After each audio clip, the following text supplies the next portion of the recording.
Let's start with Indiana at Ohio State. Ohio State, ooh, this number really got popped. Down to, depending on where you are, bet 11 and a half, 12 and a half point favorite. I dug into this game for a very long time, and I'm on the Hoosiers. I'm trusting Signetti. It's a tough game to handicap because Indiana hasn't played anybody, but you can adjust for opponent. Look at what they've done. They've dominated almost everyone they've played. People are pointing at one half against Michigan in the second half. I've done that. I think I went back and watched that. They had a fumble at their own 10. Rod had two drops. I think they just got really conservative. The offensive line is what I'm worried about here. And their left guard is out for the year. And their offensive line's been really good all year. The left guard's out. They had a multi-year JMU starter who slid in, and he allowed a couple more pressures than the original starter had allowed all year. I'll be watching that offensive line closely early on. But Indiana coming off a bye, Signetti, I love their coordinators. I love Signetti. They're gonna have a really good game plan here. And Signetti's gonna be playing the disrespect card for 2 weeks. National media trashing Indiana and their schedule. And what really put me over the hump here is after diving deep into the Indiana defense and the Ohio State offense, particularly their offensive line, already lost their left tackle. Now, at practice this week, you lose your starting center to a torn Achilles. Probably going to slide your guard over to center and then bring in a reserve guard who I don't think is very good. Ohio State is one of the best rosters, if not the best in college football. The one position they couldn't really afford injuries was along the offensive line. They don't have great depth there. And even further than that, the two positions were left tackle and center. So now you're going to be reshuffling your offensive line again, multiple new guys. That's a problem against this Indiana Kamara and this Indiana defensive line that can get into the backfield. They just cause a lot of issues for opposing offensive lines. So I don't think Ohio State's going to be able to run the ball here. And then I think Indiana's going to be able to get pressure on Howard, and Howard is not great under pressure. Also, something to keep in mind, there could be a little weather here. Ohio State's a snail. They are so slow. It's very bizarre. They're so slow under Kelly. You might limit a possession or two. And then on top of all that, Indiana knows the margin matters. So even if they're getting blown out here, if they're down 17, if they're down 20 late, they're going to keep pushing. It's not like a regular dog, oh, we're down. And Ohio State doesn't care about margin here. They have Michigan on deck. They win. They're going to play Oregon in the Big Ten championship. I think Indiana's legit. I'm trusting in Signetti. I think the Ohio State offensive line is going to be a major problem here. Give me the Hoosiers and the points. I think we're going head to head here. You It like depends Ohio on State. it depends on how many points you're getting. I think we got to market it. I was happy I got my 11 and a half, got up to 13. Now we're back down to 11 and a half and a couple of sharper books. So there's Well, definitely, let's grade it at I have 13, but you have 11 and a half. yeah. So what about a 12? Head to head at 12? The key number of 12, sure, put it on the board against each other. I I think, I wrote this up for action so everybody can go read like the data dump that I did on these two teams. And the more I kept digging, the more I was led to Ohio State, which is weird because I think I've been the biggest Ohio State hater this entire season. I think what you need to know is that both of these offenses are really heavy on rush attempts with Chip Kelly, Signetti's offense. Both offenses use a heavy amount of inside zone. Curtis Rourke, fully healthy after the fingernail surgery, should be a factor in the run game. They kind of protected him from running. I think he's going to be full go here with Tyson Lawton, Justice Ellison. They both have 9 TDs apiece on the ground. Ellison's been more elusive, 3.8 yards after first contact.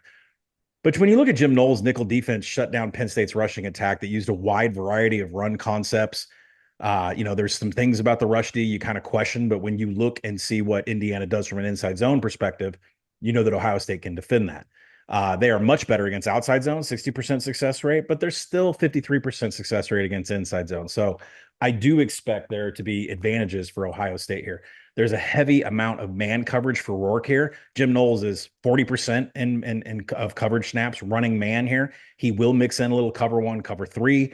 It's going to be a little bit different than what Rourke has seen in the past in third down attempts and known passing downs from a coverage look that he's going to see here. really what made it on this side of the ball for me stuck, that box score for Indiana against Michigan, particularly in the second half, really shed some light on the strength of this Indiana defense. 3 yards per carry in 24 attempts. The Wolverines stuffed 46% of rushing attempts by Indiana. That Michigan defense had their way with that Indiana offensive line.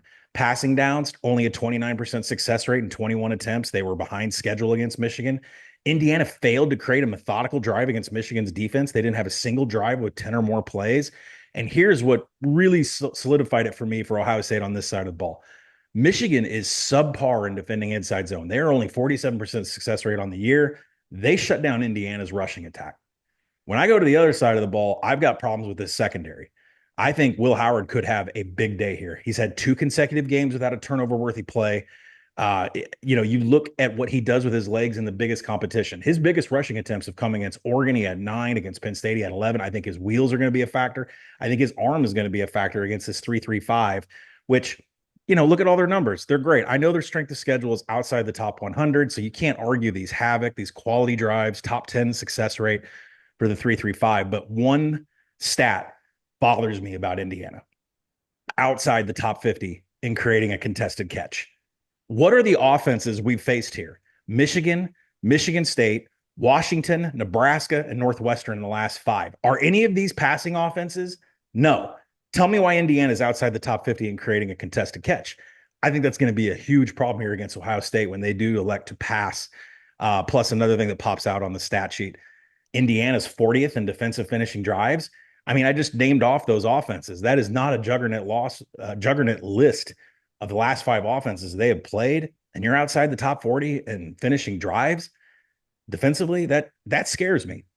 I think the one thing that you can count on for Indiana is they are going to score, and I think they're going to have chances to score.